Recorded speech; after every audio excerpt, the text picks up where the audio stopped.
Il s'agit de la troisième et dernière vidéo traitant du produit de deux matrices.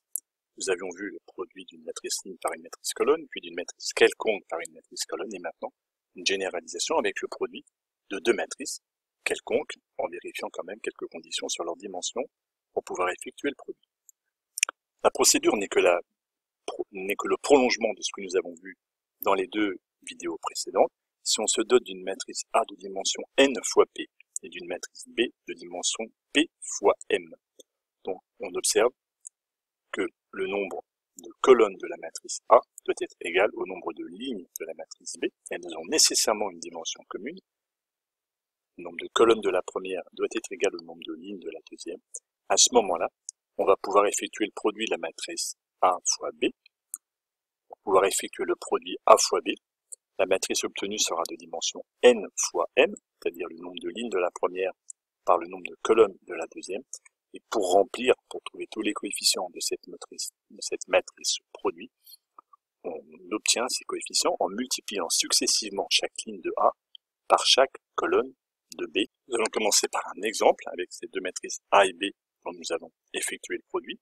Avant, il faut bien vérifier que le nombre de colonnes de la première matrice A est bien égal au nombre de lignes de la matrice B afin d'effectuer le produit A fois B. C'est bien le cas ici.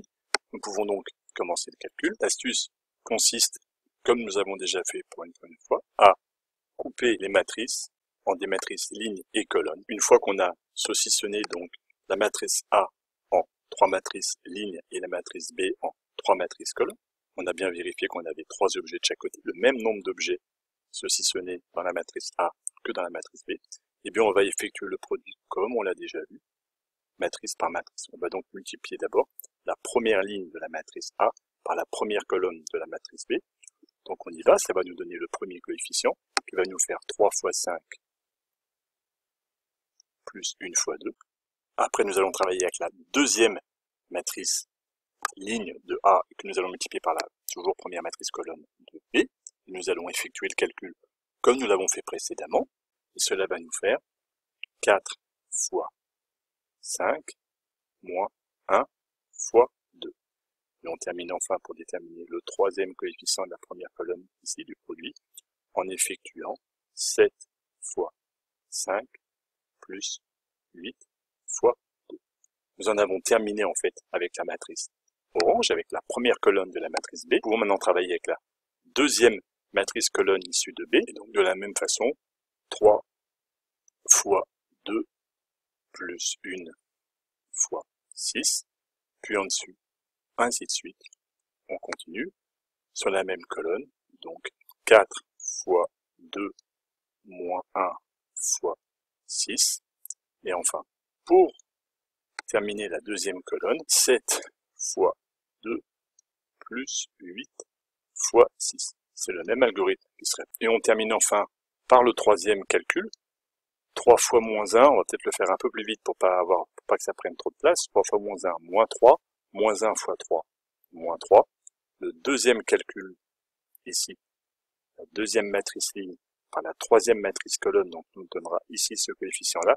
4 fois moins 1, moins 4, moins 3, plus 3. Donc au final, moins 1.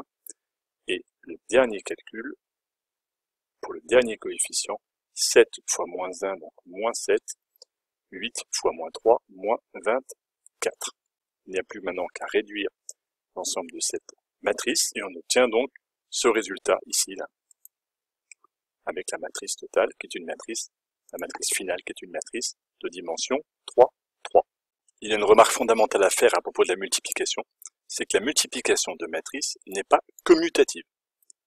Une vidéo précédente expliquait ce qu'était la commutativité, elle est vérifiée pour l'addition pour les matrices, mais elle ne marche pas avec la multiplication, c'est-à-dire que A fois B est différent de B fois A.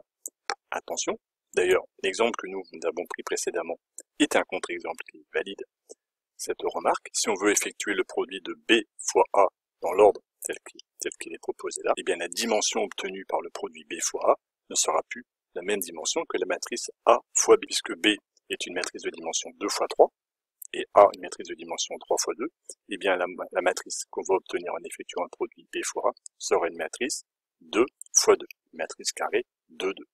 Or, la matrice qu'on avait trouvée précédemment était une matrice 3, 3. Donc, déjà, les deux produits ne sont pas de même dimension. Les deux matrices ne peuvent pas être égales. Pour ceux qui veulent s'en convaincre, il est tout à fait possible d'effectuer le produit B fois A. On passe l'ensemble de tous les calculs. On obtiendrait cette matrice-là finale, qui est donc très différente de la précédente que nous avions trouvée.